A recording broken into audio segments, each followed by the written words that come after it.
It's our Christmas show. Here it is today.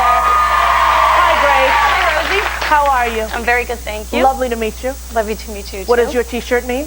It is an organization called A Child's Christmas, and I'd like to say Merry Christmas to the little boy, Chris.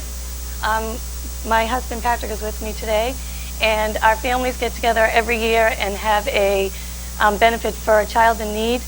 And this year, Chris was the little boy that we picked. That's a wonderful thing, Grace. Thank you. It really is. Have a wonderful holiday. Thank you. You and your family and Chris. Thank you. Thanks for being here. Say hi to John McPhee, the McPhee LP.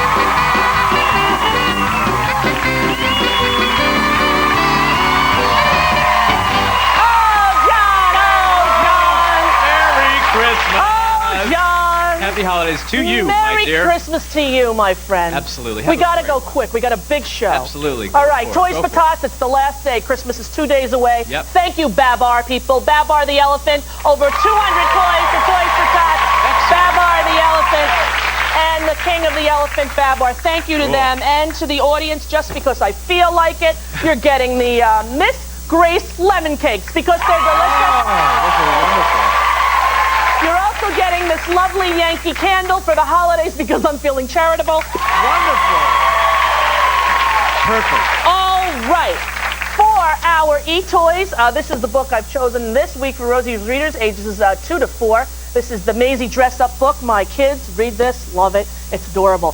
Etoys.com, a percentage goes to charity. Thank you very much, eToys, for all you've done. All right, John, today's the day. I know.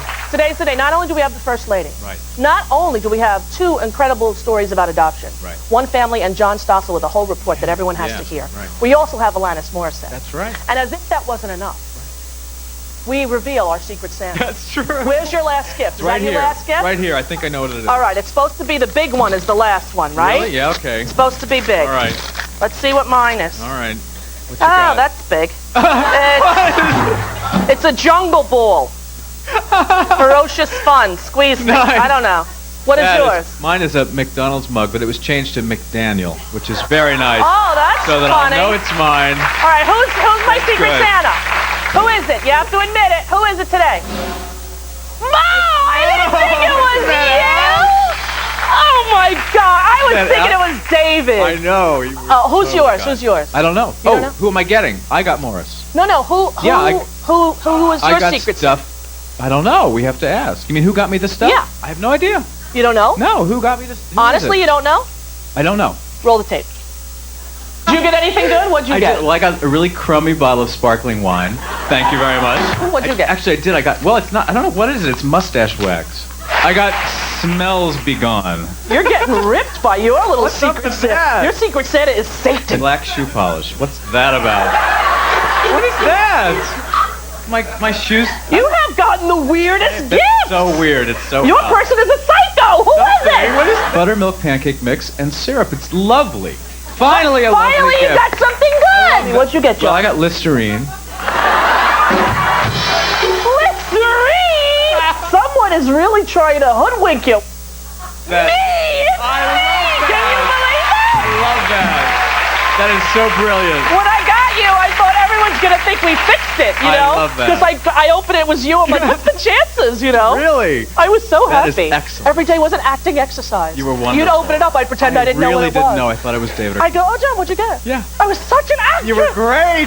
That is I'm too glad brilliant. I tricked you. It made my whole holiday. So wonderful. Well, you all know how much I enjoy the First Lady. I enjoy all she stands for, and I'm so happy that she's here for her annual Christmas visit to the Rosie O'Donnell Show. So we can get back to First Lady Hillary Rodham Clinton right after this. Next up, the First Lady of the United States, Hillary Rodham Clinton.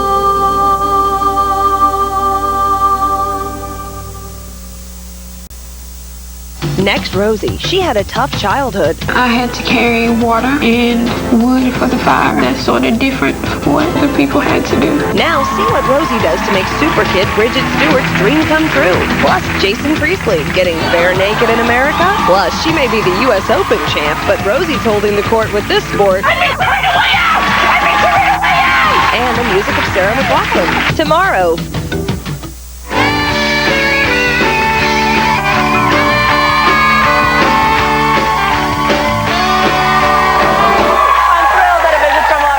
Has become a holiday tradition. It's my honor to welcome back to the show the First Lady of the United States, Hillary Rodham Clinton.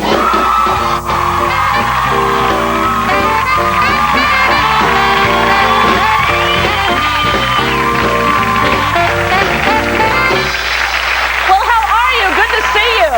Well, I'm great. You know, it's my favorite time of the year, and I know it's yours. Yes, so it Merry is. Christmas. And to you. Thank you. And thank you once again for bringing me cookies. Well, not only did I bring you cookies, these are cookies that I really took from the White House from some of the receptions we held, and they're all in shapes of famous places around the country, including the White House, and I think I brought enough for the entire audience. So, oh, my goodness! They look delicious. well, you know, they're the gingerbread cookies that every year we make this fabulous gingerbread creation Yes, at the look White I House. had a photo of this. Look Good. at this. And this year, the theme of the White House decorations are holiday treasures, and so we're trying to highlight some of the great places around our country. And so the gingerbread house is Mount Vernon and the Jefferson Memorial and the Washington Monument and the White House. Now, when they decide to do this, is it just the cooks, or do they come in and say, what do you think? What's the theme going to be this year? Now, we give them the theme, and do. that's something that, you know, I spend a lot of time thinking about in the spring. I have to start thinking about Christmas in about February and March. But they don't tell me what they're going to do until I see it the day that we unveil it to the public. And so every year, the gingerbread creation is something that's a big surprise to me, but it's in keeping with the theme. What do you think would happen if they pulled off that towel and you didn't like it? Well, luckily that hasn't happened. Good, that's Yeah, good, because I right. can imagine you going, oh, I was thinking of a taller chimney. Yeah. You know, that's what I would do. Wouldn't Well, be good. you know, and the one thing they started to do a couple years ago, which I really appreciated, they always put Socks and Buddy in there somewhere, you know, little marzipan Socks and Buddy figures. And this year I got out there and I saw it for the first time, and I said, where are the Socks and Buddy? And they said, oh, we forgot. So they added Socks and Buddy, so that made it perfect. It's And true that Socks and Buddy go to visit children's hospitals? Yes. In fact, I take Socks every year to the Children's Medical Center in Washington, and we haven't taken Buddy to a hospital because I'm a little worried about that. But Socks behaves very well, and we have a big gathering with all the kids, the ones who are mobile and can come down to the foyer, and they all get to pet him and see him. Yeah, because I got a letter from a child in the Washington area who told me that, and I didn't know. Sometimes, you know, kids just sort of make up things, and you can't tell in a letter. And she said, I'm friends with Socks. Yeah. The White House. I'm thinking, what? You know, but that's what it was. It's really, it was a visitation It's thing. really true. Yeah, they go out and they visit around, go to sometimes nursing homes and places like that. I understand, I know actually, that children has always been, the betterment of children in this country and all over the world has always been a focus for you. Where do you think that your passion for that came from?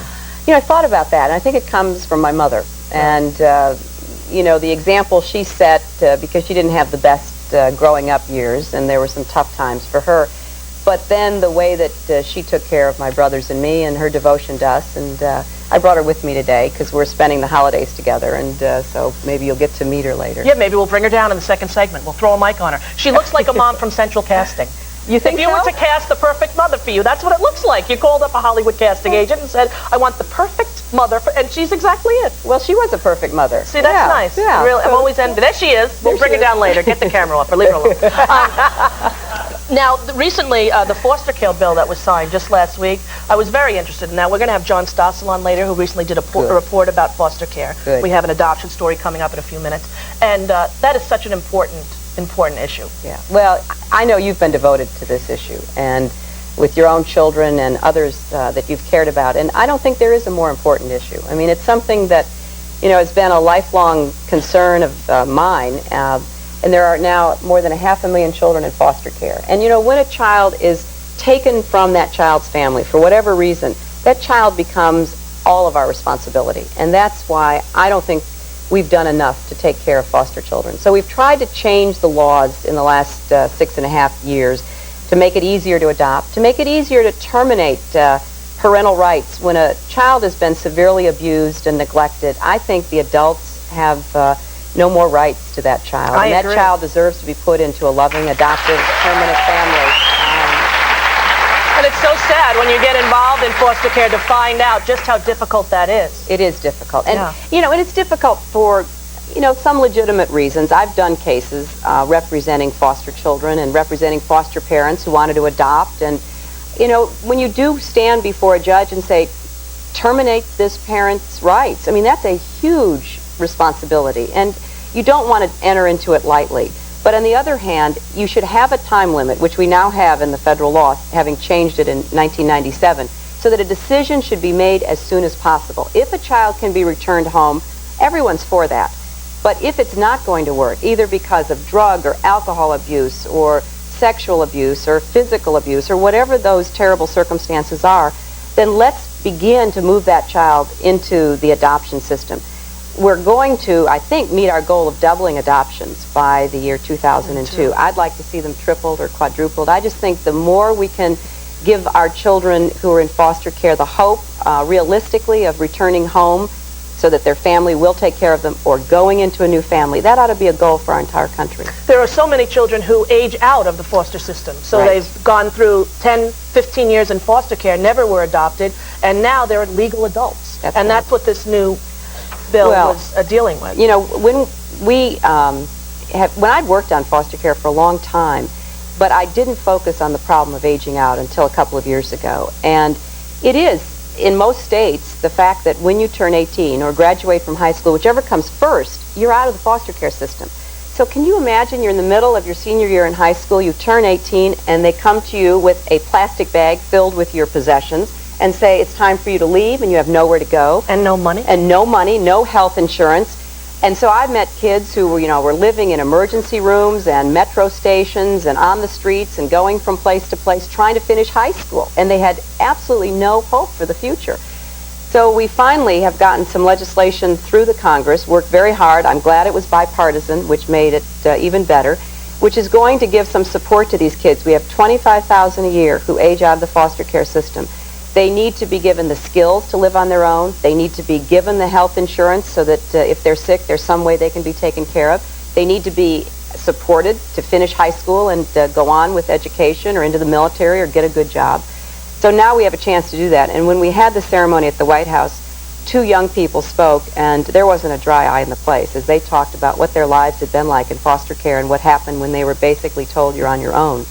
Luckily, they were in situations where they had people who gave them some help, and I want that for all of the children in foster care. And so many kids in foster care are deemed unadoptable, and yet there are so many success stories of Yes. people willing to give that extra time and attention. That's right. And the earlier we can make the decision about whether the child can be adoptable, the more successful that can be. So we can't ever give up on any child, is my view. I agree. And when we come back, we're going to talk a little later about how you can get involved in adopting or foster parenting if you'd like. More with Hillary Rodham Clinton and her mom if she wants after this